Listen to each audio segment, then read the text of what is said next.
الفريق اللي فاجأك؟ للامانه الاولمبي الهلال. نعم، يعني انا ما كنت اتوقع ابدا انه فريق الاولمبي عناصر اساسيه ما موجودين ويلعبوا بهذه كانت مفاجاه كبيره جدا بالنسبه يعني لكل الاعلام السوداني تقريبا. وهذا ايضا يعني يمكن يكون ساعد في احرازه الهدف الاول. وبعد كده جاء الهدف المريخ للتعادل. لكن انا افتكر انه حتى لعيبه المريخ دخلوا بانطباع قوي جدا بانهم منتصرين، يعني باعتبار انهم بيلعبوا مع الفريق الثاني يعني الاولمبي مع ابنائهم في عناصر يعني.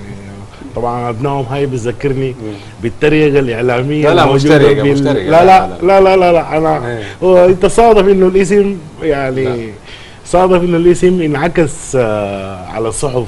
احنا كمان برضه عندنا الهلال السوداني اللي هو ده اصلا على اساسه سمى الهلال السعودي. الهلال السوداني كان هو ونفس الشيء يعني المشاحنات تحدث ولكن كلها هي تاتي في مجال الدعابه طبعا، ومفهومه عندنا في السودان كل هذه الامور. لا نتحسس لدرجه الصراعات الكبيره.